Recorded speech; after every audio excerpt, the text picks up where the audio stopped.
What's going on? Oh, shit. Hold on. My bad on that. Sorry for the technical difficulties early in the show. We have started at least a little bit after 2 minutes early, but 2 minutes late. But thank you guys all for joining.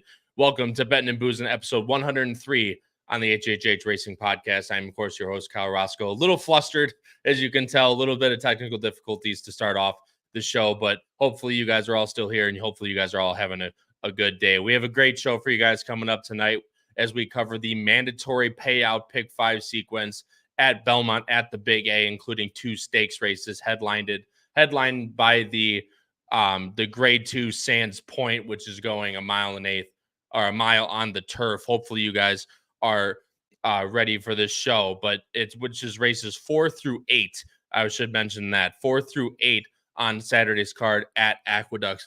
So hopefully you guys have the PPs in front of you and can follow along. As you see scrolling on the bottom side of the screen, please go down below the video player. Please hit the subscribe button and hit the like button. It's the easiest and best way to help out our channel. We would greatly appreciate if you are enjoying the content, if you would do so, because not only, again, does it show us you guys are enjoying the content, but it pushes these videos out into the YouTube algorithm to hopefully bring like-minded horse players like yourself to the HHH Racing Podcast. And of course, for that, we thank you. As you guys notice, we are still on Wednesdays, as we're moving a little bit earlier. We're going to 7:30 p.m. Eastern Standard Time on Wednesdays. Of course, 6:30 p.m. Central, 4:30 Pacific Time, followed still by Pacific Horseplayers, pushed a little bit farther back to 9:30 p.m. Eastern, 8:30 p.m. and 6:30 p.m. Respectively in your time zone. So hopefully you guys can find time and make time for us. Of course, if you can't, these are always shown as a replay, and they're also always shown in audio form. Apple Podcasts, Spotify, and Anchor. Please go rate, review, and subscribe over there if you're more of an audio listener for these podcasts. The power picks are still going super strong. You can get 2 full tracks every single Saturday for only $4 every weekend for price plays, spot plays, PICK5 grids, everything you need to be successful on any given Saturday for horse racing. We here at the HHH Racing Podcast got you covered. That is all dealt through Patreon, $15.99 a month. Again, only $4 a weekend. Patreon.com/HHH Racing Podcast for those. The link for that is also in the description. And of course, you can find previous editions of these power picks if you want to take a look at them before you buy them. Or if you just want to learn more about the podcast, please go to hhhracingpodcast.com. Again, everyone, my apologies to start. Internet having a little bit of issue to start the show. So hopefully you guys can look past a little bit, starting a little bit late and a little bit of technical difficulties early to start the show. Guys, we'll bring on my co-hosts and we'll get right into the handicapping. Also, don't go away, as it's the last time we will see Jim Miller on the podcast for a little while, as Hawthorne ends out their meet this weekend, starting with tomorrow, Thursday's card, where they have a PICK5 carryover of just under $10,000 going into that late PICK5 sequence. And of course, their final card of the year final thoroughbred card, I should say, on the year on Sunday. So hopefully you guys will stick around for that. But let's bring on my co-hosts right now and we'll get right into the handicapping. First, from the East Coast of New Jersey, Patrick Kunsel, and who's frozen. He's back now. And of course, from the Ohio State University, going to Vegas tomorrow, Charlie Freeman. Boys, what's going on? Excited. Nothing much. Yeah, Charlie. Is your first time going to Vegas, Charlie? It is, yeah. And I can do anything I want at 22, so I will responsibly have a good time, hopefully. Oh, man, we're so back. Look at that. So hopefully Charlie hits it big, and next thing you know, he'll be hopefully paying for my trip out to San Diego come in less than a month now, guys, which is absolutely insane that Breeders' Cup is already almost here. And we're not talking about that necessarily today, but we do have a very good sequence with, of course, mandatory payout implications. And again, that starts in race number 4, but we'll first take a look at the chat and then we'll get right into the handicapping. Katie, of course, is here. Katie was here at 6:33 p.m. today on the East Coast, of course, I believe, because, that was her first comment was well before that, but apparently I can't see it because it's, smart. Either way, the boss is here. He said show will start shortly, again, covering for me for a little bit of technical difficulties. So thanks, Howard, for doing that. I greatly appreciate it. Thomas Spinoza, of course, is here. And Terry Frank, damn, I kept 7 through 11. My apologies, Terry. But it was kind of like one that didn't include that stakes race in race number 5, the whole feature of the entire card. Also, it's mandatory payout, so we decided to go 4 through 8 today. So hopefully you guys will be looking along with us. But guys, let's move right into race number 4 again, which starts the sequence. And this is probably a spread to start the sequence. I'm sure for at least 2 of us. I know Charlie voiced his opinion as before we started this show, but we actually are going with all the same horse, which is actually interesting. It's a $10,000 claimer, if I'm remembering correctly, as my stuff continues to not load today. Yeah, it's $16,000 claimer going 6 furlongs on the dirt with a full field of 11. But there's 2 coupled entries, which I want to make you guys aware of. Of course, the coupled entries are Super Chief and Cushman Bridge. So these PPs, these are 1 and 1A here. And Market Alert and Ryan's Cat are the 2 and 2B. So keep an eye on, of course, those coupled entries, which they will show up on the time form. And as we are doing this early on a Wednesday for New York cards, everybody knows. But in case you are new here, we will not have morning lines and we will not have numbers shown on the PPs. So unfortunately, we can't have that to show you on the screen. I'll try and do my best. And my co-hosts will try and name out numbers as well as we go through with the names. But the number 9 we all have on top here in a very tough race. It is actually the number 11 rider for what shows on Equibase, Rider Special Carmouche for Linda Rice, dropping down to the $16,000 claimer. Ryan's Cat, Patrick and I both have the 2B in second. Will be interesting to see those changes, but we'll get into that, of course, in a second. Charlie, I'll start with you going to Rider Special. This is a horse that, again, like I mentioned, is kind of dropping down from that starter allowance back down to this claiming level where he has done well in the past. And I'm sure that's kind of the angle you're keying in on here. Yeah, I mean, these are the kind of races that Linda Rice has a lot of success in typically. And, this has been a horse that's honestly not even been in that bad of form. And, as you mentioned, he's been running against better, 3 back, won pretty convincingly to claiming 25,000. Then, after that impressive effort, went to an allowance and just missed against Tivy, who's a decent horse. And then last time out, tried to stay at the allowance level again, and the effort just didn't work out. I don't know if it was maybe that 7 was too long, or maybe just the reality is at this stage of the horse's career, trying to compete at that level is unrealistic. But now gets a major class drop. And I just think combined with the class drop, Linda Rice, and again, this isn't like a typical class dropper where the horse is normally super out of form. Rider Special has been able to keep those, mid-70s figures, and I think that's good enough to win this race. Yeah, Pat, I mean, the thing is that maybe this horse isn't as good as he's been, but the one thing that Linda Rice does do well is that she spots her horses to win. She's not trying to make these horses anything they're not. Tried twice, ran well the first time at Saratoga going 6, then next time going 7, not as much, dropping him back down to the claiming level where probably he fits the best at this point in his career. Yeah, for sure. And you look at the those 2 races, previous 2 races. You kind of in the stretch, the horse was just set way wide, and you were kind of wondering, what they were really trying to do there. So hopefully, this horse, ran at the beginning of August, has had some time off, should be able to, get a nice trip, and should be freshened up for this spot. That's, if it's not this horse, I don't know what horse it is really. Yeah, and that's kind of the way I thought was, landing with Rider Special here might seem like a little bit of a cop-out pick, but really, guys, if this horse doesn't win, there's so many different horses that can win. Pat, you and I have the 2B in second, which is Ryan's Cat, but they're both ridden by the same jock. So it'll be interesting to see what changes Wayne Potts makes if, one scratches or one jockey change, whatever's the case. But you get a bug aboard here, this 7-year-old Ryan's Cat, but still ran an 86 2-back in a race where I'll show time for them. They don't have a whole lot of speed going in here. They actually have it favoring front runners, which the 2B and the 9 are going to be up close. That's why I kind of like the 2B in this spot rather than the coupled entry in the 2. Yeah, for sure. And the track, Aqueduct has been playing favoring to speed most of the meet.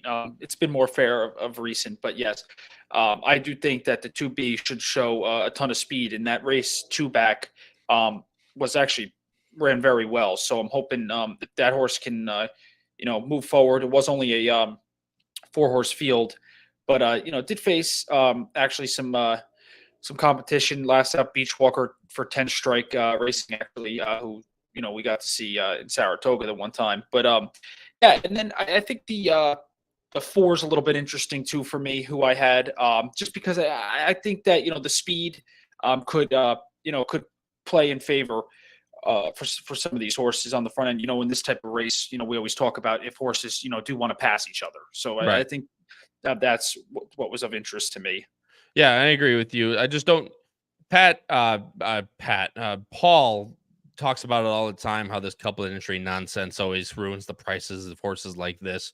I think this is going to be one of the favorites in this race, judging by how far this, how this track has been playing. Although, like you said, it has been playing more fair. As of recent, this horse is drawn into the 9 post, which is the thing that I like about Equibase. They list it in the post order at this point, but still is the 2B, but that's something to keep in mind. I'm going 6 as well for a horse that wants to get towards the front. Charlie, you have the 1A in this race, who is, of course, Cushnan Bridge, who's the 5 in the gate.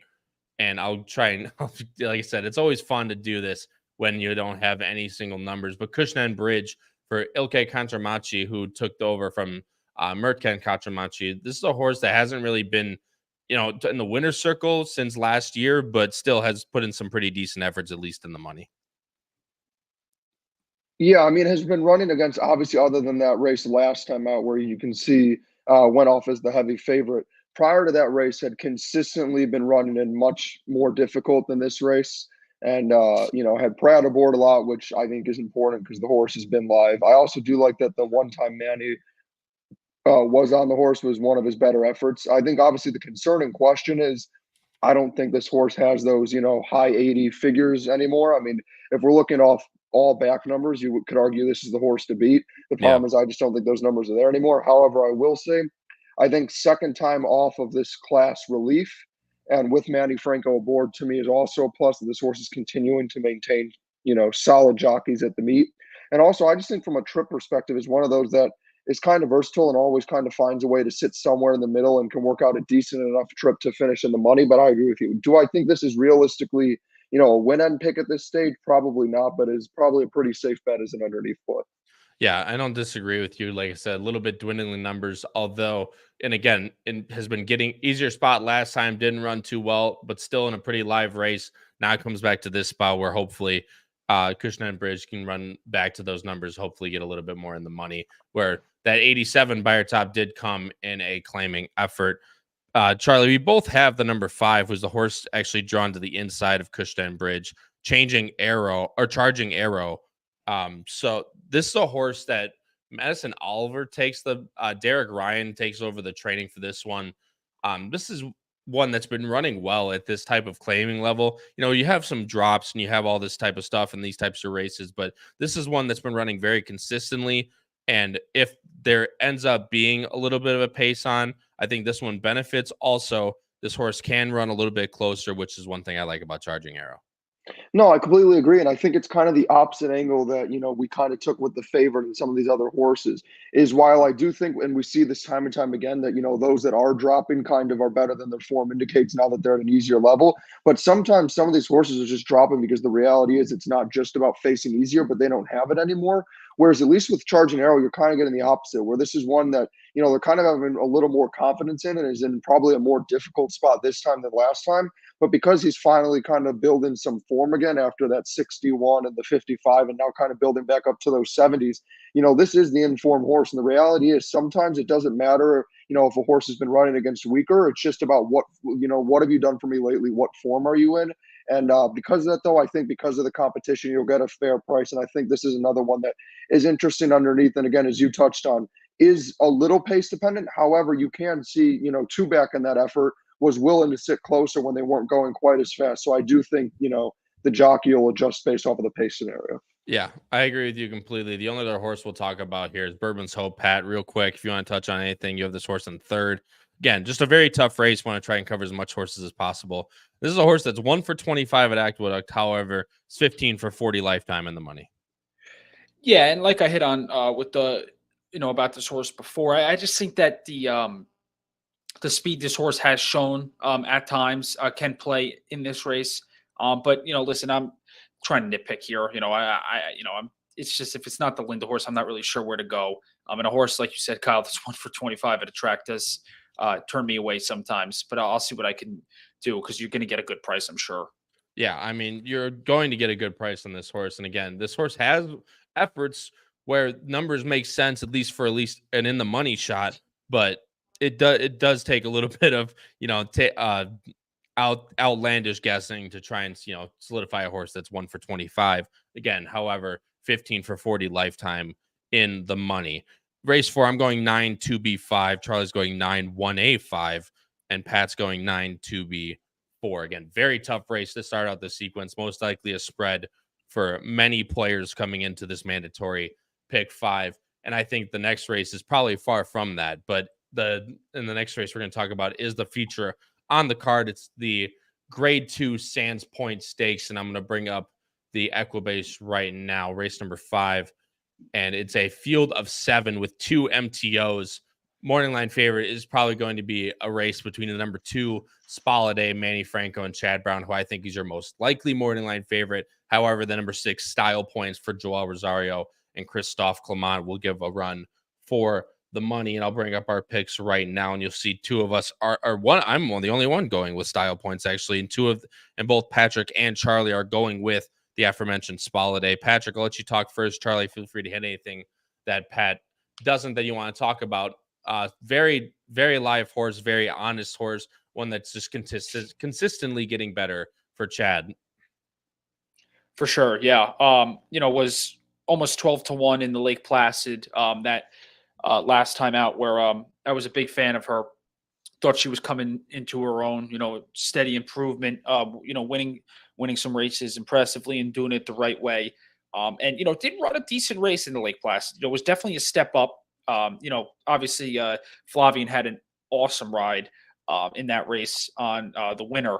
But I look at Spaladay, and you hear Chad Brown talk about this horse in interviews and articles, and he says, she's shown no reason to believe why she can't get a graded stakes victory. And I think this is the first step for her in this spot.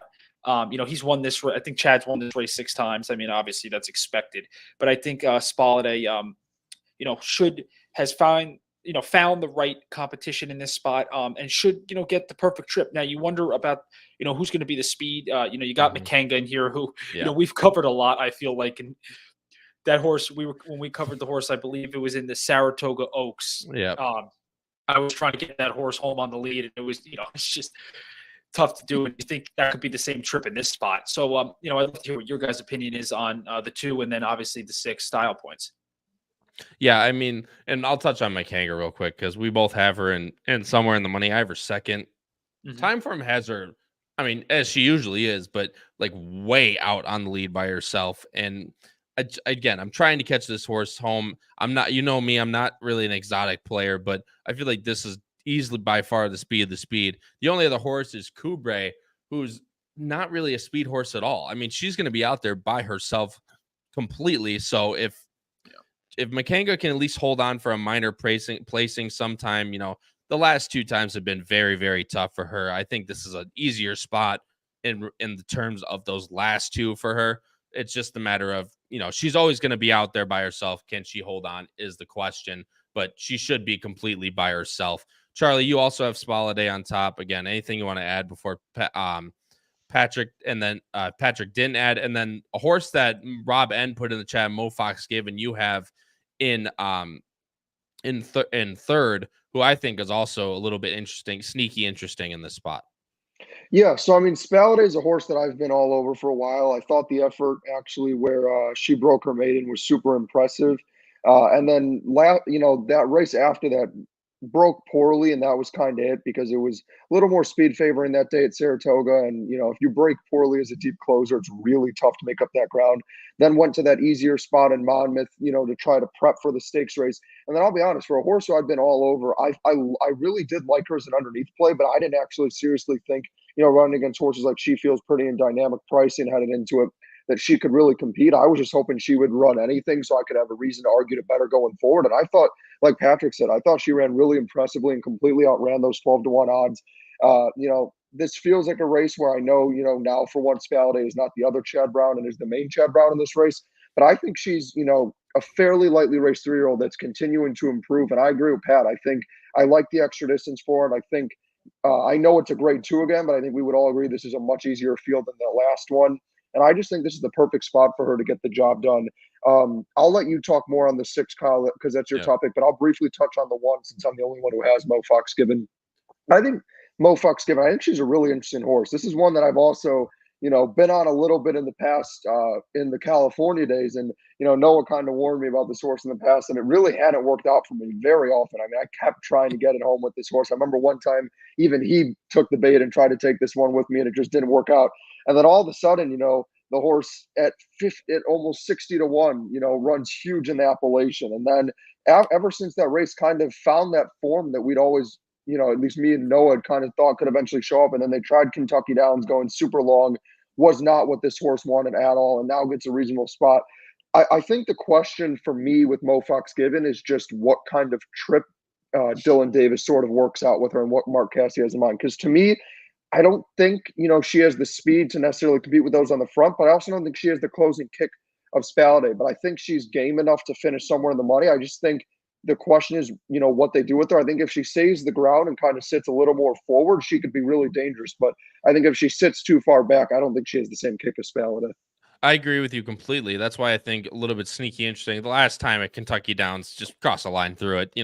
Kentucky Downs, mile and 5/16, by far not what this horse wants to do. Now it comes back to a spot which is, again, much more conventional, but much more what this horse wants to do. I think if you get a trip like the Tepin or the Pucker Up, I think Mo Fox Given is definitely interesting. She's going to not be as far back as Spaladay, probably be right next to a horse like that I like in Style Points. And if she gets a jump on that and can outlast a horse like Style Points, I think Mo Fox Given is definitely interesting on the win end. But Style Points is the last horse we'll talk about. It's the horse I have on top. Was very, very good last time in the Virginia Oaks. They went pretty damn slow from the 3/4 to that mile. And you could see it as denoted by that blue figure. However, she finished with a flurry, actually dead heated in this race with Deep Satin, who hasn't come back, but was a forwardly looking horse for Cherie DeVoe. So that's definitely a tip in the cap as well. But Style Points is one of those horses that became a little bit inconsistent. She was very good down in Florida to start off her career, ran second the Sweet Chant to Life's Inaudible. I was actually on her that day as well, but the Florida Oaks ran good to Wakisu. Horse that we love, but no one can pronounce. No kidding, and that's why I'm going to leave it at that. But then came back to Keeneland, ran a very nice race, although as the favorite, only winning by a nose, and then ran that very good Virginia Oaks last time. Not necessarily can put it all together every single time, but if she can continue to improve off that 88 into the low 90s, Oscar performance out of a Ghost Zapper mare, distance is absolutely no issue. I think the 1 1/8 suits her perfectly well. Style Points is the horse I'm going to look forward to and probably base my entire day around at Aqueduct, while I'll be at a completely different track trying to base my day around other stuff at Keeneland. But it should be a ton of fun. And this is a very good race. Again, I feel like in this race, guys, from a betting perspective, I feel like you have to either, especially if you like one of the two favorites, you have to take a stand in this race. It makes no sense including a horse that's probably going to be 7-5 or 8-5 in Spaladay and 2-1 in Style Points. I think they're going to be pretty close in odds. And if you like both of them, I think you can play different tickets, of course, but I think you have to at least pick one or the other. It makes no sense from a value standpoint and a ticket construction standpoint to take both and double your ticket in the same ticket at least. I'm going 6-4-2. Charlie's going 2-6-1. Pat's going 2-6-4. Guys, moving on to race number 6. And as I switch over the Equibase right now, it is a maiden special weight, 90,000, going 7 furlongs. And tell you what, guys, for this time of year, this race is pretty damn good. There's a couple in here that I'm going to highlight as well, but we all are going with the most likely morning line favorite in the number 6, Keewaydin, who's coming out of a very, very live race, which I'll let Charlie talk about first. Fort Nelson is a horse I have in second who no one has, but I'm very excited to talk about that horse. Again, we are all over the place as you would expect in these types of main races. However, on the top end, we are all the exact same. I'll play that replay as well, Charlie. I'll play from the top of the stretch, but Tip Top Thomas rookie card, Charlie. Again, one hell of a main race in that one. Yeah, no, those are two monsters right there. And I mean, Tip Top Thomas continues to show that form. I know rookie card last time out ran into a monster himself and just hasn't really caught a break as he's faced two really good horses and hasn't quite been able to get it done. But I think those are two bright ones. And it's funny because, with the betting market and everything, even though this is a Chad Brown horse, all of the attention was on the 2 and 3 in this race in rookie card and Tip Top Thomas. I mean, not that 7-1 is dead on the board, but you could see, 2-1 and 5-2. It was supposed to be a 2-horse showdown. And that's what everybody's attention was. And I can tell you, as someone who had, rookie card in that race, these were the only 2 horses I was paying attention to. And all of a sudden, I just see this 6-horse come rolling and nearly get there. I'm like, who is this horse? And then sure enough, I kept, trying to look out to see when that one would end up running back, since we've seen the, top 2 in this race come back to run. And, this is the race. And for me, I'll tell you what, I know you were making an argument. I think it's fair about that last race. And we'll get to best bets later. But when we were talking about that last race where you were saying how you should take a stand with Spaladay or Style Points, for me personally, the only reason I wouldn't is because of this race. Because for me, this is, if I play the pick 5, this would be my single. I absolutely love the 6 in this spot. I know with a lot of firsters, there's some unpredictability, but I thought it was a super professional and impressive debut against 2 incredibly talented horses. Get Dylan Davis, who's been an incredible form aboard. It's a Chad Brown horse, second time out. I think it's going to, these firsters to try to beat this 6 is going to take a ridiculous effort. Yeah, I mean, this horse, Patrick, we talk about all the time how experience matters in these types of races, especially for 2-year-olds that last time had horses to run into, ran 2 very good horses, but although they did go very fast in that opening quarter, almost got there, now comes back in this spot. Again, I'm sure this is a horse that a lot of people have had in their stable for a long while after that race. Yeah, for sure. And you see Tip Top Thomas run big, in the Champagne. So if that horse would have won, I mean, who knows what the 6 would be on Saturday. But what I will say, Charlie hit everything else on the head with that horse. You just wonder if the horse can kind of match that buyer, because you feel like if the horse can, then should be a pretty safe bet. And then the one I'll talk about.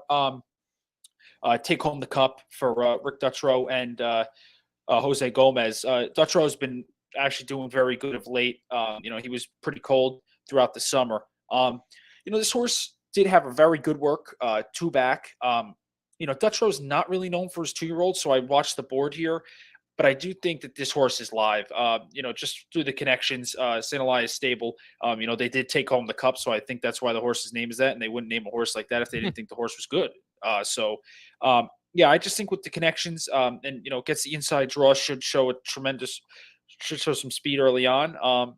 And in a maiden race going 7 furlongs, you always, I don't know about you guys, but whenever you see a maiden race starting at 7 furlongs, you kind of get the inclination that they know these horses can run. Yeah, I mean, then they can run pretty long. I mean, you could see all these. Horse I have in second is Fort Nelson, a Godolphin bred horse. Out of a street crime mare, Bernardini. Again, this horse can run for a while. Belmont at Aqueduct is 1 for 38, which I thought was actually really interesting, although he has 10 seconds. Fort Nelson, of course, Godolphin, this horse is going to be royally bred. However, 7th Street was a very, very good horse back in 09, of course, a little bit before my time getting into this game. However, 2 siblings have hit the market, and she is a he's a full brother to Marking, who is a horse that was second in the Belmont Sprint, ran in the Met Mile, ran second in the Malibu, ran in the UAE. Very, very nice horse for Godolphin. Then Lake Avenue is a half brother to Lake Avenue, who is second in the Ballerina, second in the Honorable Miss, second in the Better Roses for Belmont. So very royally bred and very, very nice family for Fort Nelson. Just the matter of, can she put it together first time out? And if Belmont's 1 for 38, I'm definitely not getting burned by Belmont, which is why I took a stand in the last race. Had a nice win to break that streak with in that stakes race. I forget the horse. That is very true. But that was brutal. Oh my gosh. Yeah, and like I said, the fact that he's 1 for 38. And the other thing is Belmont doesn't usually crank his firsters up, but that worked two back at Saratoga at Belmont was very good, going 59-4, breezing from the gate. So Fort Nelson's definitely my firster that I'm most interested in. However, I do have Skyrush to the inside. Vacomas have been running absolutely lights out, 24% from his first 106 progeny, only for 15,000 Kentucky. And tell you what, that's been the best value all year. Horses like Jonathan's Way, who's going to be one of the factors if he goes to the juvenile. Colloquial, who ran a very good race behind Menti. It's Hammer Time. One broke his mane at Delaware and has been winning stakes over at Delaware. So Vacoma's definitely, if not the hot sire right now, first crop. So Skyrush is definitely one I'm interested in. Danny Gargan's 10 for 16 in the money, 4 for 16 on the win, and winning 25% of this meet. And the only other horse, Charlie, that we have is you. You're the ones that have Stars and Stripes and AP Kid are the two that you have in second and third. Yeah, I'll be honest. I don't have a major angle. My kind of thought process was, why not go with the other Pletcher and the other Belmont as my underneath plays if I'm taking a stand with the 6, who I love, and will likely be, 6-5, 7-5 at best. But look, I mean, both these horses are working pretty decently. You can also tell they're very clearly well meant. I mean, AP Kid going for 275,000, and anytime you see a Donegal racing owned horse, you have to pay attention. And then, Stars and Stripes going for 100 grand and has, an okay work tab. I mean, for me, I understand that, again, Pletcher and Belmont, neither of these guys are really ones who normally completely ramp up their horses. And I just think it kind of really could be any of them, because it's kind of hard to tell, because normally, if you saw, Junior Alvarado on one of the Belmonts, or if you saw Irad on one of the Pletchers, I think it'd be a little easier to know for sure which is the one to bet on. But because that, I think, again, outside the 6, I think it could be a number of different horses. I also even think the outside horse, Volt, that was one I was debating. I'll put it in my top 3 and have a sneaky suspicion that might be the one that we're all sleeping on. But, even for that one, I thought Volt was one that when I watched the replay just wants more distance. I just, use the Charlie Freeman strategy of liking to throw firsters underneath when I have, the one proven horse that's run before that stands out. I think there's a bunch of different ways it could finish underneath the 6. If the 6 loses, I could be completely wrong, but I think it's the 6 and everybody else. Yeah, the thing is, though, is that also if the 6 does lose, it definitely blows up this pick 5 completely. pretty good. Whole Volt is a horse that Howard's trying to point out that he loves in the chat. And I gave Volt a very, very strong look because of this breeding. My Wandy's Girl is a very, very nice horse in her own right, too. A grade 2 winner and multiple graded stakes placed. And if you go to siblings PPs, she's a half to my Prankster, who is a very, very nice dirt sprinter going 6-7 and all the way up to a mile where he was third in the Pat Day mile. So definitely one to keep an eye out is Volt. And I like that he's drawn to the outside in this race. That last race, I think he was, Flower Alley, again, tap it, wanting a little bit closer to that mile distance, I think. So Volt is definitely an interesting one here. And the boss is definitely keying in on that horse to win race number 6. I'm going 6-4-3. Charlie's going 6-8-7. Pat's going 6-1-5. Guys, before we get into the second and final stakes race of this mandatory payout sequence, if you guys are enjoying this podcast or just enjoy what we do here on this channel in general, please go down below the video player, hit the like button, hit the subscribe button. Again, it's completely free, and it's the best way to help out our channel and to know that you guys are enjoying the content. So please go down below the video player here on YouTube. If I can at least not slur my words. I've had about 2 sips of this beer so far, so if I cannot slur my words while I'm talking, that would be fantastic. But yes, please go help us out below the video player. Would greatly appreciate, guys. Race number 7, like I said, is the co-feature of the sequence. It is the Floral Park Stakes, 6 furlongs on the outer turf. Everyone's favorite type of race, a stakes turf sprint. 10 horses draw in for this contest, and with the number 5 risk threshold and the number 4 secret money most likely divvying it out for the morning line favoritism. And we are going between those 2 horses. Patrick and I are both going with the number 5 risk threshold, but Charlie, you are going with the number 4 secret money. I have the horse in second. Pat has the horse in third. Definitely one to keep an eye out for in the Floral Park Stakes, as she's been very, very good in a couple races so far this year at the greatest stakes level.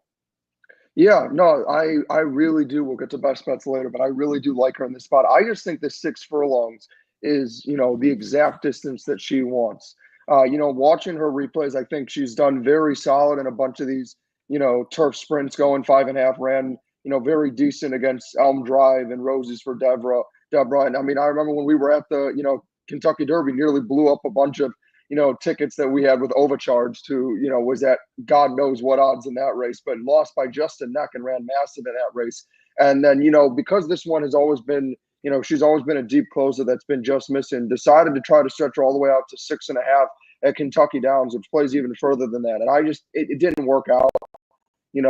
She did her usual thing of showing some interest late, but I think it was just too far. But I like the idea that, as great as she's been at 5.5, it seems like she just needs a little bit more distance to be able to truly show that final kick and get there.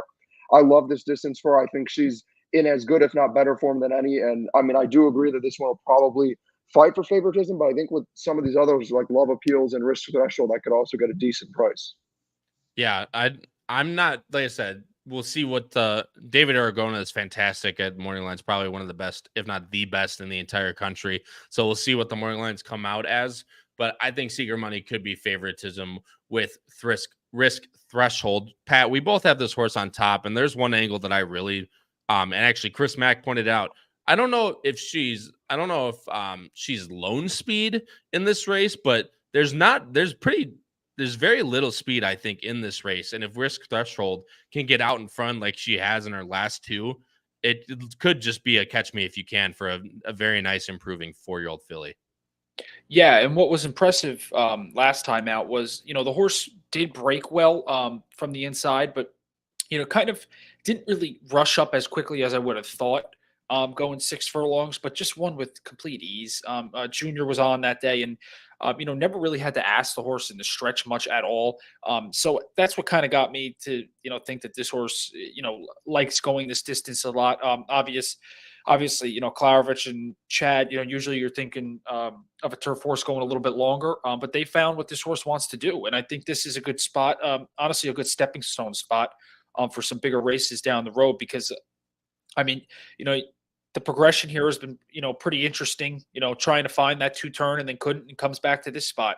So, Kyle, I know, you like to talk about the speed of this horse, which, is, it gives you kind of like the comfortability factor knowing that this horse will be on the front end.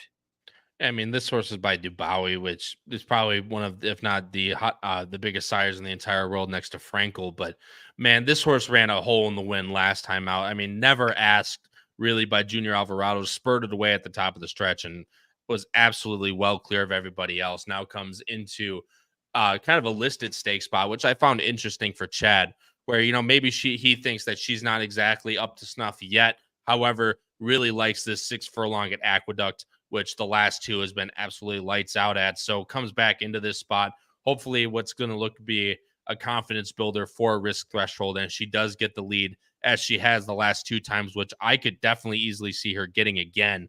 I think Risk Threshold is probably a very likely winner of this race. But again, we all know it's a turf sprint and it can be whole types of shit, basically, is what I'm trying to say.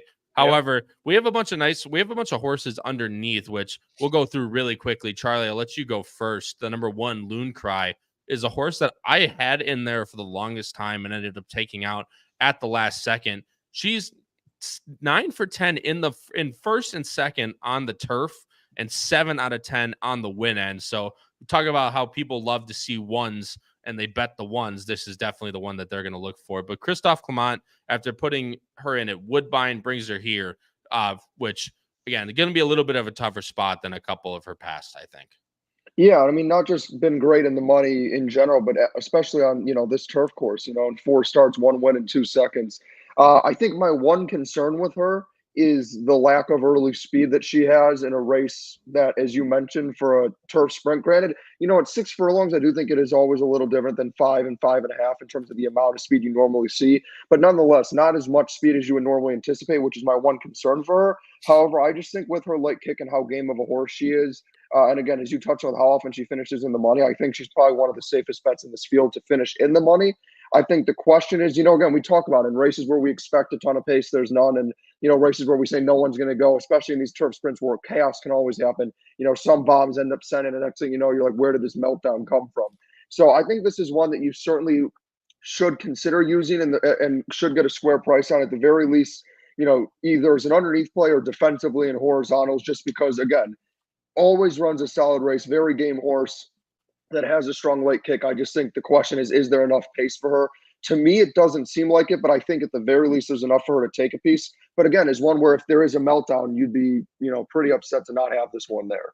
No, absolutely. But that is the reason why I did leave her out in the end. I just think that she needs a little bit more pace.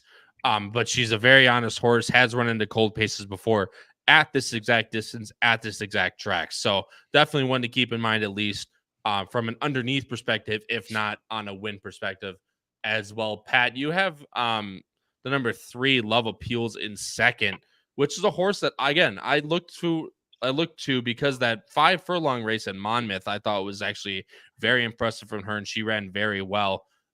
Just this race coming back to 6 furlongs where she has kind of just tired out in the past, although definitely in the money is worth a look for sure. Yeah, and that's what my I'm going to try and get this horse up for second in an exacta, because her previous 2 races before the race at Laurel, the closing kick there was awesome. She was flying late. You just do question the distance. Clement's been doing very well in stakes races as of late. Picks up Dylan in this spot, who's been riding fantastic, as we've all talked about. So it's kind of interesting not having the morning line odds, because that could change my idea of who I'm trying to get in second under risk threshold. Yeah, I agree with you completely. The only other horse we haven't talked about is the number 9 in this race, who is Mohawk Trail. And again, what would be this show if I didn't bring in my girl Kelsey Danner a little bit in the underneath spots? Either way, this is another deep closer. However, she's run in what I think is a little bit better spots than the one has been in, and she hasn't been seen since March 24th, but not necessarily of her own volition. She's ran very well. Kelsey gave her a little bit of time off, now brings her back late into her 4-year-old year. If you go back to 2023, I mean, she ran the Ontario Cotillion, won at 11-1 up at Woodbine with an 86, ran in the Honey Fox earlier this year at a mile, finished 5th with a very nice closing kick behind the great Chili Flag, as everyone loves on this show, who couldn't get there this past weekend. But either way, dream trip. Don't start with me. I'm finally in your boat, Charlie. For once on that horse, I'm finally in your boat. But usually you're in the winning boat with that horse. So unfortunately, I dragged you down as usual. But in the Honey Fox, ran a very good race. Now comes back late. She's been working ever since, has been working fantastic down at Turfway Park, where Kelsey likes to keep a lot of her horses. So Mohawk Trail is one that I would like to key in both of my exotics to hopefully get home at a pretty decent price underneath. I'm going 549. Charlie's going 451. Pat's going 534. Guys, moving in to the last race of the mandatory mandatory sequence, and it's allowance optional 45,000 going a mile on the turf with another full field of 10. It is and there's one horse in here for fans of the podcast that would know. One of the boss's horses, the number 5, Gem Mint 10, is in this spot. And actually, I think he spotted pretty well. You'll see as we bring up, and by the number 5, I mean the number 6. Sorry, there is more coupled entries, and it is the 1 and the 1A. The 1A, however, is the MTL, the number 15, Baldassar. And actually, there's another coupled entry in here. The number 2, Clear Conscience, however, Coinage is that other coupled entry, and that is on the he is on the AE list. So both of the coupled entries are one's an MTO and one's an AE that's most likely not to get into this spot. So but it does move the number 2, Clear Conscience, into the 8 post come Saturday. So that's one thing to keep in mind. But Gem Mint 10 again for the boss is in this spot. So we'll see how much we like him coming up here. And we all have him in. We all have him in somewhere, but we all have him in third. Charlie and I are both going with the number 4, actually, Or no, number 5. Yeah, sorry. This is the couple of entries is messing with my head. The number 5, Better Lucky Than Good, who's slated in the 4th post position. Also an Adelphi Racing Club horse. Very good fans of the podcast. Pat's going with the number 10, is the number 10 in the post position, Running with Scissors, who I have in second. Pat, I'll let you go first since you're the odd man out. Running with Scissors, who has been around for a long while. He's now, I believe, is he 7 or 8 now at this point? He's 8. He's 8 now at this point. Skipped a year. Either way, he is 8 now, but still running very, very nice races. Run a 92 earlier this year at Saratoga and a losing effort to a nice horse in Surveillance. Now in the barn of Dominic Chatano, which I think is a little bit of a downgrade from Fernando Abreu. However, the horse is still very good, Pat, and at least underneath for me, but on top for you is definitely worth a look. Yeah, finally gets back into the state bred ranks here. Was running an open company, was running really well. Just was hitting the board or, just missing and things like that, and not losing by too much and facing some tough competition. So I think Running with Scissors, getting back into this rank should suit him. I'm just hoping the age factor doesn't take a toll. You do see that the buyers are starting to step down a little bit. But from that outside draw, there is a decent amount of speed signed on as the horse Laurel Valley, who I have in second, is one of which that will go, as well as the one from the inside.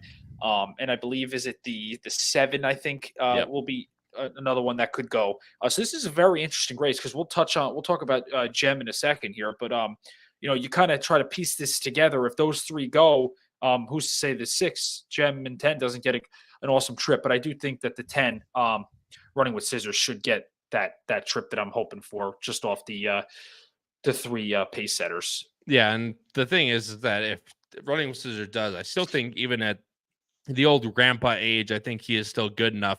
That's why I have him in second. Charlie, however, we both have the number 5, Better Lucky Than Good. Again, the other Adelphi horse in this spot. However, Howard doesn't have a spot ownership piece with this one. I think this is just a very honest horse. And that last time out, I'm going to show this replay, guys, because out of this last replay, there's 1, 2, 3, 4, 5, 6, 7 horses coming back into this spot out of that last race. But Call Me Harry is on the also eligible list, which is something to point out. And he's beaten these horses many times. But I'm going to show this from the top of the stretch, Charlie, again. Better Lucky Than Good is the number 4 in this spot. So he's right here on the outside, but he's going to give a very nice run into a race that was dominated by horses near the front. Yeah, I think what makes this race tough, like you said, it's a lot of similar level horses that have run against each other a bunch. But like you said, for me, the reason I lean with Better Lucky Than Good, not just because I obviously love my closers, but I just think he, to me at least, out of those that are, because again, like you said, the winner of this race is on the also eligible list. Out of those who are 100% in the race as of now, I just think Better Lucky Than Good has been the most honest and consistent horse in this field. I mean, you look at what's happened since the summer meet, started in New York at, Belmont at Aqueduct and then at Saratoga, and has consistently been running mid to, high 80 buyers with Dylan Davis aboard, and, really hasn't had a bad effort, won 4 back, then got a decent 4th, then again, a decent 3rd. And especially in races where really the pace setup in these last 2 races, especially, hasn't been there for him. And he's had a lot of work to do late, and he still has been right there. I just think Dylan Davis will find this one in a good spot again, is once again, most consistent horse in the field. And I don't think he's a closer that absolutely needs a meltdown to get it there, because we've seen him get right about there in the past, and it's just lost to, a horse who, again, as of now, Call Me Harry's not in this race. So I just think this, to me, is the clear horse to beat. Yeah, I agree. And Howard pointed out, he said, unless the AEs get in, I like Better Lucky the most. It's just, like you said, he's been the most honest horse. He's been, the last 4 has been, it's ever steadily increasing. And I just feel like if Call Me Harry does not draw into this race, who's definitely been the best of these horses as of late, I just think Better Lucky Than Good sits a good trip behind a fast pace. Might get, again, Gem and 10, who's been a very nice horse, we'll talk about in a little bit, just might be a little bit too close to that front pace, and Better Lucky Than Good can come over the top with a very hot Dylan Davis taking the mount. Talk about Gem and 10 last, guys, but the other horse I want to talk about, Charlie, is your horse and the number 8, who is, I believe, Clear Conscience. Lock and Key. Yeah, I would say I don't know what number he is, but I have Lock and Key. Again, it's a couple entries messing with me. That's the 2 horse. Of course, Lock and Key is the horse you have in second. Yeah, and this is another one who's been running against this level, kind of runs similarly to Better Lucky Than Good. And actually, two back, despite them both being closers, Lock and Key got the better of Better Lucky Than Good. I think my only concern I have for this one, really, between the two of them, is for me personally, visually watching the replays, I feel Lock and Key has sort of gotten the better trips at times. It's just had a little bit easier, saved a little more ground. And yet, despite that, hasn't always been able to finish ahead of Better Lucky Than Good. And so my concern is I just think these two sit a similar trip. And assuming one of them doesn't get a majorly better trip than the other, I just prefer the kick of Better Lucky Than Good. That being said, the consistency is there for Lock and Key. The figures are there for Lock and Key. The only other concern I have is just, how much longer it's been since this horse has gotten a win. But again, one of the most consistent horses in the field, which is what I'm looking for, does have a great late kick and does, again, second, third, and third is in great form as well. And you'll get a better price for sure. I think this is the only one, for me at least, between, that could ruin the Adelphi celebration. It was two of the best horses in this field. I think Lock and Key is the one to watch out for. Yeah, I mean, I don't disagree with you by any means. I don't have the horse anywhere. However, I went with Running with Scissors instead, who we talked about earlier. But Lock and Key is definitely one that needs to be looked at. That might get a little bit lost in the shuffle versus who this horse has run. I mean, this horse has run very well against basically every single horse in this race. Gem Mint 10's the last horse we'll talk about. Patrick, I'll let you start. Charlie, you can add anything, of course. As I mentioned, the horse that Boss has a decent piece of, has run very well in the past. The thing that I like in this race is, although he has been showing only really speed in the couple past races, did win in the N1X on the lead. However, broke his maiden from a stalking position. I think if they go quick up front, I would much rather see Gem Mint 10 kind of tuck in and just ride the pocket almost as opposed to trying to send for the lead with other horses such as like Laurel Valley who want to go for the front. Yeah. And that, I think, Gem Mint 10, we can agree, doesn't really have that quick turn of foot in the stretch, sort of one paced, but if it can sit that trip with 3 pace setters, should get that trip that we're all hoping to envision. I don't think the distance should really be a problem at all. Those last, matching 85 buyers, that's great. Showing me this horse has been improving as a 4-year-old. I don't see why this horse can't win in this spot. It would be great for the connections. We love the Adelphi guys, and just the memory that was made in the summer with that horse winning was just insane. So I think this horse is in a cool spot against some tough New York breds. Yeah, and again, everyone loves a good New York bred race to close out the sequence. But guys, we'll move on to best bets here, and thank you guys all so much for watching. Of course, I'm going 5, 10, 6. Charlie's going 5, 8, 6. Pat's going 10, 9, 6. Pat, I'll move to you for best bets first. You're going with a win on the number 2 Spaladay in race number 5, who we talked about at length, and race number 8 going with the tri-key on the man Gem Mint 10. Yeah, so Spaladay, listen, full disclosure, I'm not sure what I'm going to get odds-wise. I'm hoping to get second choice. And then whatever. Keep going. I thought you kicked Charlie out. I'm like, oh, geez. Nope. Was he doing something wrong? Spaladay, I think takes another step forward in there. Gets Chad that 7th win in the Sands Point. And then in the 8th, Gem Mint 10, I think perfect draw. Should sit the perfect trip and should hit the board. And let's hope can get a higher buyer and take another step for, the uncle and a great group of guys at Adelphi. The uncle, which is something we call Howard as a joke, which is hilarious. Like, I don't disagree. Obviously, I'm more on style points than Spaladay, but you'll see mine. We're pretty similar in regard just with different horses. Pat, good luck with your best bets. I'll try and give Charlie a little bit of sec here. If not, I'll go over his after mine. I'm going with a win on style points in race number 5. Again, same type of thinking, just with a different horse. Should be hopefully be a little bit of better price than Spaladay, but I'm also going a double into that race, which is the maiden race, which is the number 6, into the number 6, a big one into the number 6.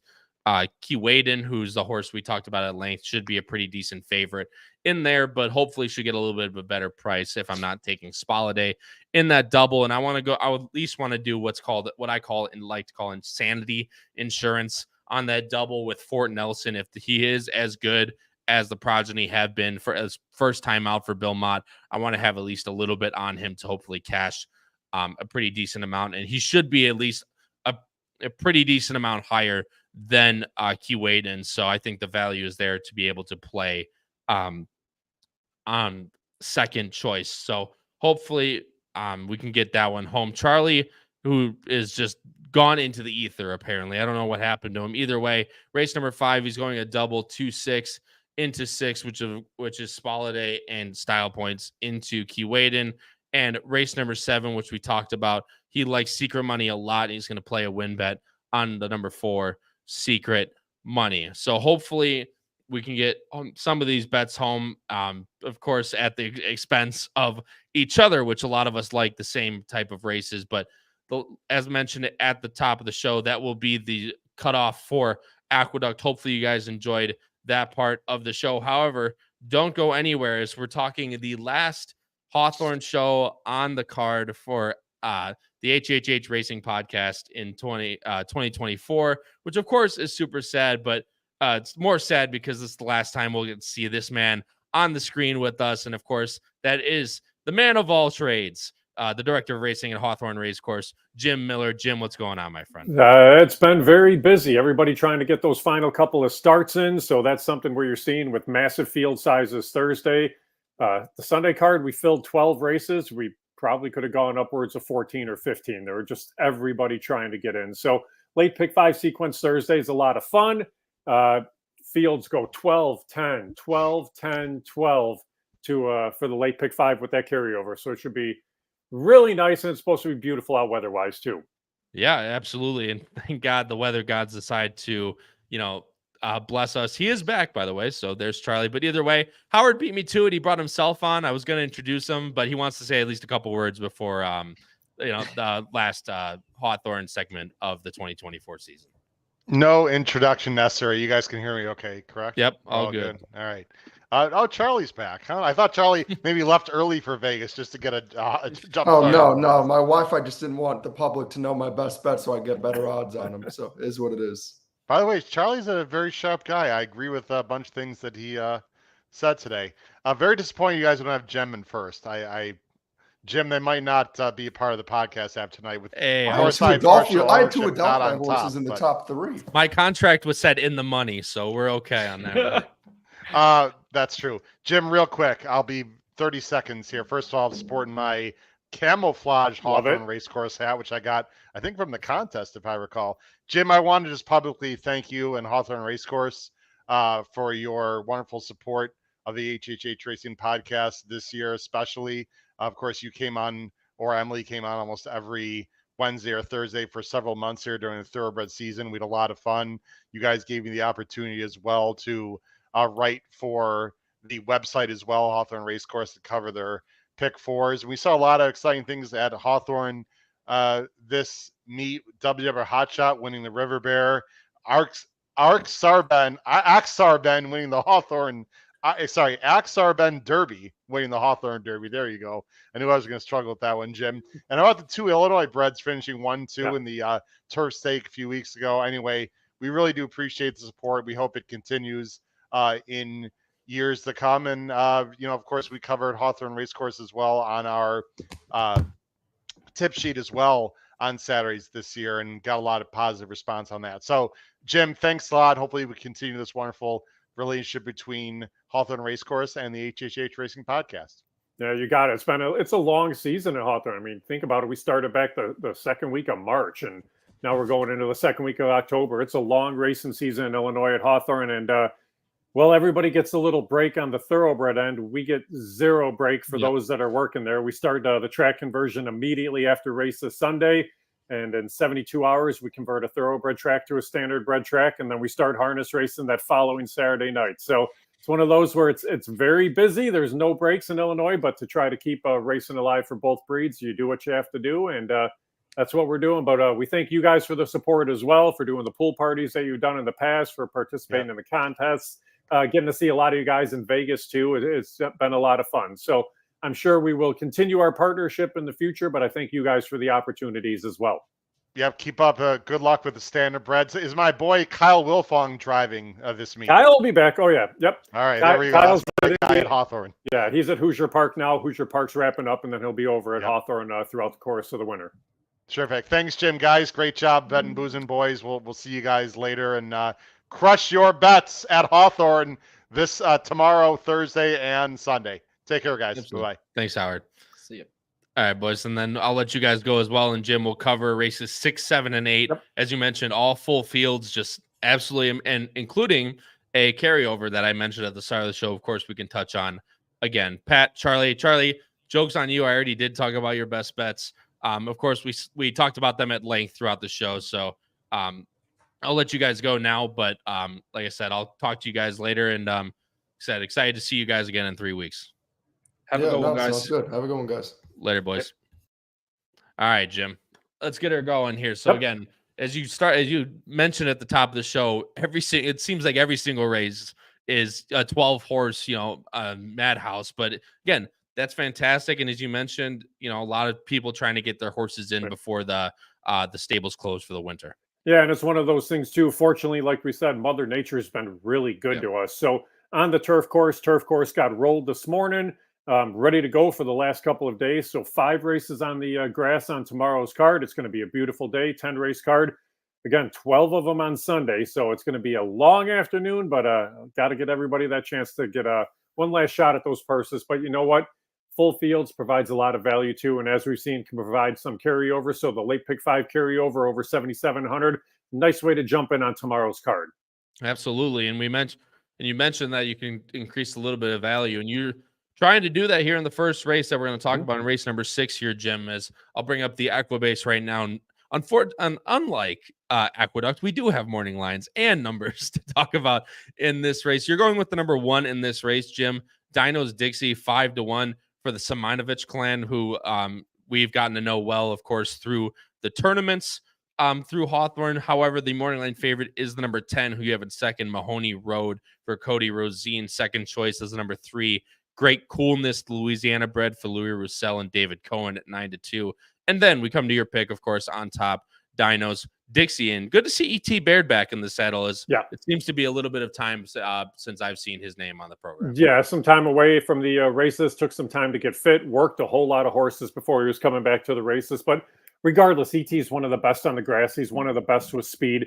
And that's what you get here. You get speed, you get turf, and you get the inside. And looking up and down this field, Kyle, there's really not a whole lot of pace in the race until you get all the way to the outside 2 horses. So because of that, Dino's Dixie should be able to get away in good order, should be able to go out there, I think, cruise on the front end and have more than enough left in the tank. But this horse that ran a big race at this level in their last out, Dan Simonovich is actually having a pretty good meet for just getting started as a trainer there. See, his first 7 lifetime victories all have come at Hawthorne. So I think this horse is sitting on a pretty big race, and I think you'll get the 5-1 as well.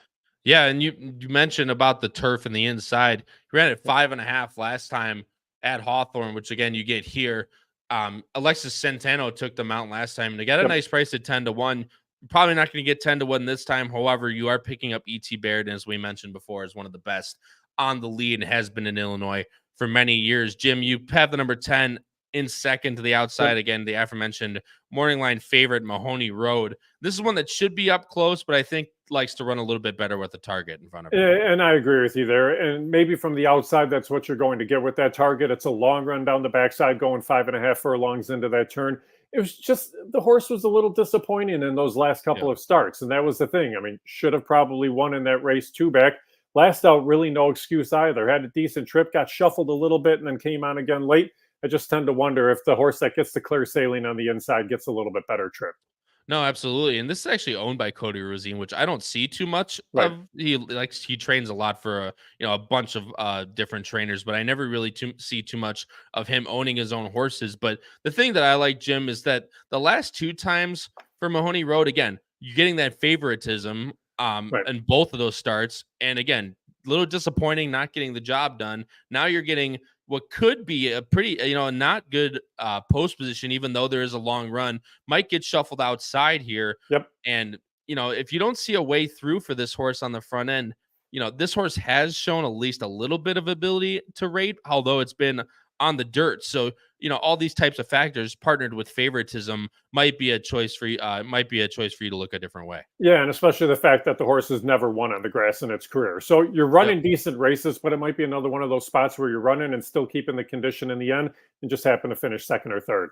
Right. And like I said, maybe looking, and especially with these full fields, always want to try and look other ways from the favoritism, including who you have in third, the number 2 AP Blazing Green at 15-1.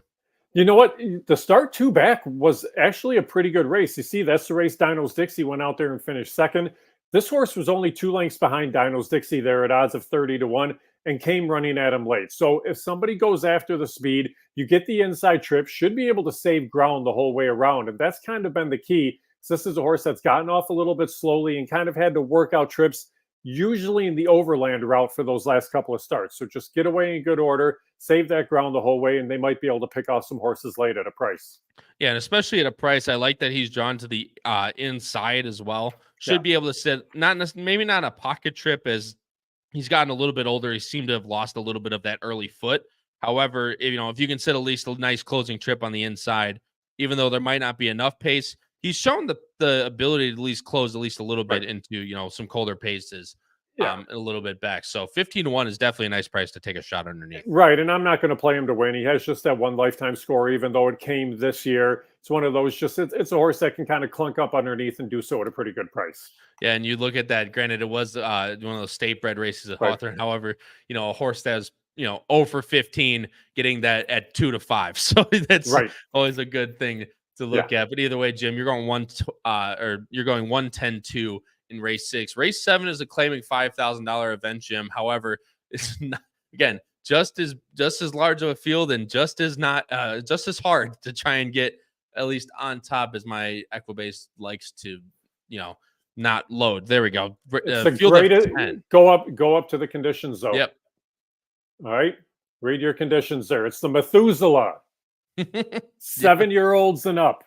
Nice. Yeah, I didn't even actually notice that. That's actually hilarious. 7-year-olds and up. We always do this race at the end of the meet for those older horses to have that opportunity. So in the program, it's titled is the Methuselah. And it's 10-horse field of all older horses, as you see there as you scroll through. I mean, it's an 11-year-old horse on the inside, a whole lot of 7-year-olds, 8 and 9-year-old, but it's a fun little race. You get really a weird mix of horses kind of coming together, but it's a cool race. And it's just these old, hard knocking route horses just kind of battling out one more time. Yeah, and again, I have fun with it because when I used to pay attention to Illinois racing every single day, when I worked at Arlington, I know a ton of these horses as you go through. Danville's and your 9-5 morning line favorite who's been around the Illinois circuit for years. Diamond Dave is a horse that's been passed around from a couple of trainers, and Midnight Blue Note is a horse that used to run on the turf a lot at Arlington Park, now coming, of course, to the dirt. It has run actually pretty well. Although the 15-1 morning line here, second choice is the number 6 Devil Vision, who's a Minnesota bred for Mohica, and of course the Robertsons. And third choice is to the inside. Woke Up in Love, the Iowa bred for David Cohen, and John Arnett, who's had a very nice meet at Hawthorne this year. And Jim, you're going with that number 6, the second horse I mentioned, Devil Vision. Yeah, just kind of trying to work out the right trip. And the one thing about this race is you look up and down the field, there's not a ton of pace again in here. That horse, Midnight Blue Note, who you mentioned, is a horse that actually could be a factor. Still is an 11-year-old. He got a couple of victories this year. Should be able to rate close, but I think they're going to kind of back things down. Devil Vision is a horse that I just think kind of gets that right trip. Sits in that second flight early on. And what I really liked was that last out at Hawthorne. As you see, this horse coming back just a week off that last start. But that was a solid effort. And in that race back on October 3rd, Christmas Present was the only pace of the race. This horse cruised along, had a 6-length lead all the way into the lane. This was really the only horse that was closing any type of ground late. And Devil Vision just kind of kept clunking along and was a clear second in there. You find the spot, it's just even a little bit easier spot than the last out. And I think this horse gets the right trip. Yeah, and you mentioned that's going to be 7 days. Yep. But Hugh Robinson's he's done this before, and both the Robinsons have done this before. And if you go anywhere from 1 to 7 days, he doesn't do too much of. But then you go, somewhere in that 8 to 21 days, and he climbs all the way up to around 20% on the win end. So, he's not bringing this horse back, maybe to get one more race in before the end of the meet. However, he still does it with a purpose and definitely can win at a pretty nice price. Yeah, and I think this will be the second choice in there because Danville is going to take a whole lot of action on the outside. But Danville is one of those that it's just kind of odd to me because you look at the races earlier on the year and you say, okay, Danville's a standout. You look at the last couple of starts and Devil Vision actually probably ran better than Danville in those last couple. But the biggest thing is just the difference in level. This horse been running in the A other thans. Devil Vision's been running against $5,000 company. I just tend to wonder, and that's the one thing with Danville. He loves this track, but does somebody try to jump in and claim him for 5 because then he becomes starter eligible? And I'm really not sure if that's going to be the case or not, but I just kind of tend to think Danville's lost a step a little bit, and that's the reason I went elsewhere in this race. Yeah, and I feel like there's a view among obviously not that I would know, but I have talked to a bunch in the past, these owners where you come into these races and you claim these 7-year-olds. It's a little bit temperamental sometimes with these, especially if not necessarily with Danville because he has been passed around a little bit, but you get those old knock and block horses, and when they get claimed, I know Block likes to, he doesn't take it too kindly sometimes. So, but still, I love this race. It's always a fun race. And Whiskey Wednesdays, we have in third, Jim. This is another one that's going to invade from Prairie Meadows. But again, Arnett's won 21% here at Hawthorne this meet, and he spots his horses very well. And again, when you get a race like this is definitely one that Whiskey Wednesday can take advantage as an invader. Well, and the thing that I absolutely love is you had Arnett at the start of the meet. He ran a bunch of horses, and you see the figures there. He spent the majority of the summer at Prairie Meadows. Well, before he goes to his next destination, which is probably south to Delta for the winter, he needed somewhere to come back for a few weeks. So he's like, can I come back to Hawthorne where I had stalls? And we welcome him back with open arms. And he's like, well, I'm going to return by running some horses for you too. He's got a couple in here. This is one of those. And I think if you run back to that start 2 back, it puts the horse in the mix. They went really slowly in that spot, and the horse was still able to grind out a victory. So you'll get a little bit more pace to chase. You'll get the odds. It's good connections, and I think it's a horse that could be a factor. The thing that I like about a horse like this, Jim, is like, you see a lot of these horses, especially, this type of condition, a lot of these horses run against each other a lot, in this Hawthorne. This is a fresh face into this race that, maybe looks a little bit light on figures as of recently, but definitely has figures that would mix in. And again, with the 7-year-old condition, it's a little bit weird. You like I said, you have all these horses that, maybe their best days are behind them, but they're still running well. And the fact that this one might be able to just at least pick up a little bit as an invader. And like you said, John Arnett is really good at spotting his horses. He's not just throwing a horse into a race just to give him a race. He's going to spot him with intent because he has their next destination to go on to. It's not a final start on the year for these. So I like kind of where both those horses are spotted in that race. I completely agree with you. And like I said, you're going 6-10-4 in race 7. Last race, Jim, we'll talk about here on the HHH Racing Podcast for the 2024 season at Hawthorne, of course, is a very nice race. Actually, it's an allowance optional 50,000, going 7.5 on the turf. What do you know, Jim? Draws a full field of 12. And you're going 10-6-12 in this spot. You're going with a nice price. 8-1 Chris Block horse, Trail Ridge Road, the Illinois bred.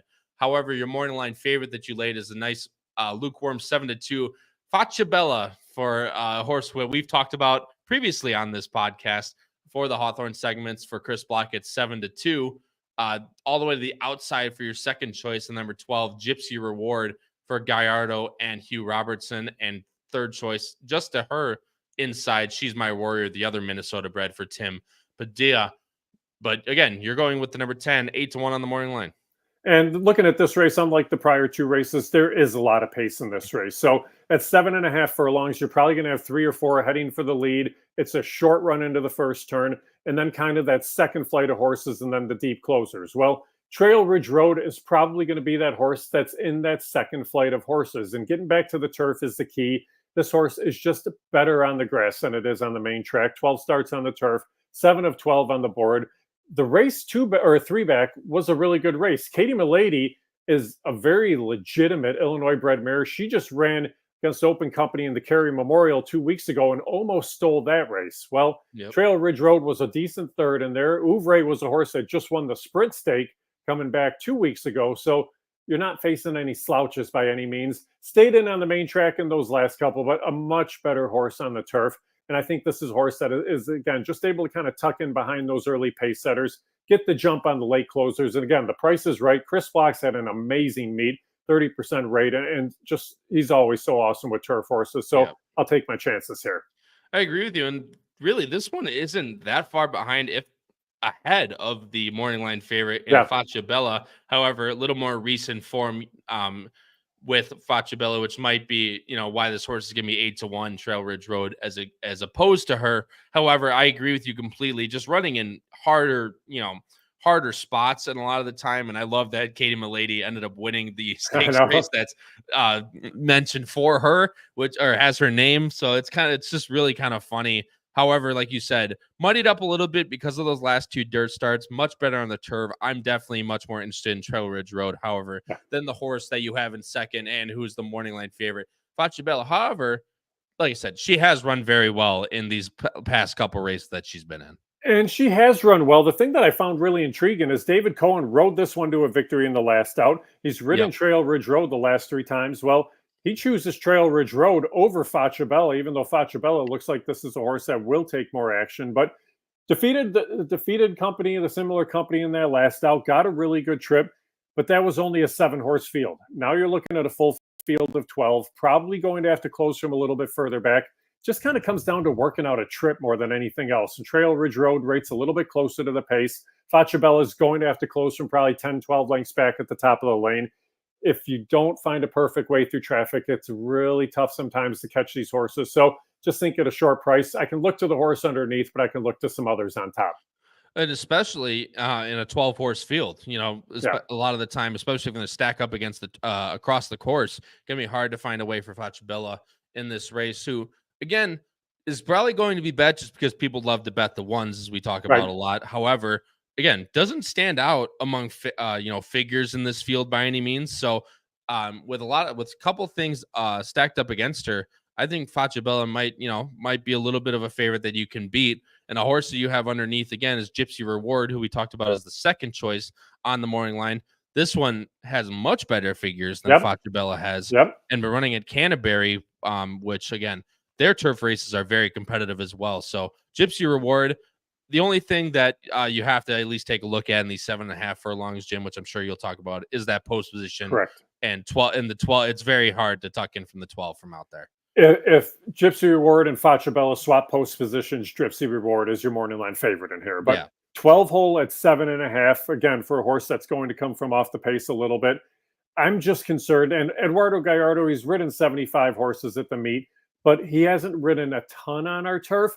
He's ridden a decent amount, but to experience the 12 hole at 7.5, you have to make some very quick decisions out of the gate. So that's going to be a determination. Okay, are you hung wide early on? Are you dropping back and just trying to tuck in? And that's my concern. I think it just might be a little bit tougher on them, at least to get that position early on. And that's just the reason I went to the horse underneath. I agree. We talk about it a lot on this podcast with places like Gulfstream, stuff like that, where they run this same type of 7.5 configuration and the outside posts do absolutely dreadful. So I think post position, especially in a configuration like this, is something that really has to take into account, which, again, like you mentioned, is why, Faccia Bella is laid lower than Gypsy Reward on the morning line. However, it's not completely, like I said, Trail Ridge Road, who I'm very interested in and you have on top. It's no slouch based on post position either. The 10's not the easy post position that to tuck in from. However, I think this one has a little bit of a little bit easier way in based on the speed that this horse might show or the lack thereof. Well, and I'll tell you, and it's only because we're wrapping up for Hawthorne for the year. The addition of David Cohen to the jocks room has been massive. I mean, just a good experienced rider. You look at, okay, well, we know like Chris Amy and Julio Felix for all the years that they've been there. You get ET back, but then when you add David Cohen in, you've had Jareth Ludbury for a part of the meet. You've had Orlando Mojica for the entire meet. It really just ups your riding colony. And I think it makes the riders around them a little bit better, but these are guys that are so good. So it's just been a great addition to have him in the jocks room too. And you really have to kind of take a look at the horses he picks because he has his options. And usually it's 2 to 3 options in every race. So one of those things kind of you want to just kind of follow where the money is too. Yeah, absolutely. And that's always a great place to, especially at a place like Hawthorne. But Mojica, it was a very nice race, a lot for the jock title for a lot of this. Mojica has absolutely taken that by storm. I mean, he's winning over 25% of his races. We always knew that Mojica was something really good. in Illinois, and he rides a lot for us at Crownsway. Yep. I think he's the all-time Crownsway leading rider, if I'm not mistaken. But yeah, he's up to 78 wins now. But for a while there with David Cohen, it was actually a very good race. Yeah, and it's one of those. I mean, having David Cohen come in, having Mojica come in, they were both riding horses for Ravelli, riding horses for a lot of the best barns for Chris Block and that. And there's times when they'd have two in a race, one's on one, one's on the other, and they're always going to give you a great effort. So it is good. And what I like is they've helped to teach some of our younger riders too, and give them tips, help them out. It makes the younger riders better. It makes for a safer race on the racetrack too. So that's been fun to see. And I know Mojica is probably going to head over to Horseshoe Indianapolis. I saw David Cohen named on some horses at Horseshoe Indianapolis as well. So they're going to stick around the Midwest till they end in November, but something to do, keep an eye on if you follow those two riders. Absolutely. And Jim, like I said, that'll end our 2024 season with you guys. Howard already mentioned it, but yeah, man, just absolutely, like I said, fantastic job, and can't thank you enough for what you've done for the podcast, of course, and everything else. And, joining me on Wednesday nights of all places, especially after, Illinois State fairs that you've been at for 9 hours and 3 hours home and whatever. Just really appreciate, the commitment you've shown and everything else. And on top of everything else you do at Hawthorne Racecourse. But yeah, man, just a fantastic job. And again, can't thank you enough for the job you've done. Yeah, and I'm looking forward to joining you guys again next year. Reminder, we have those great tournaments coming up around Thanksgiving and that. So check that out. So I'll see a lot of people around anyway. They know where to find me on Twitter at Hawthorne Jim. They can email me. Whatever works, you can always reach out, and I'm just usually a phone call away. Nope, and that's why we love you, Jim, because you're always willing to be available, even though, like I said, you do a whole lot of stuff for over at Hawthorne. But yeah, thanks to you, thanks to Emily, and thanks to Hawthorne, Dakota, and all the people over there that do a fantastic job, and of course, and support our podcast. But to everyone out there, thank you guys all so much for watching episode 103 as we covered Aqueduct and Hawthorne Racecourse for the final time of the 2024 season. Crush those bets, win those photos, and stay safe, everyone. We'll see you in the next one. Have a good night.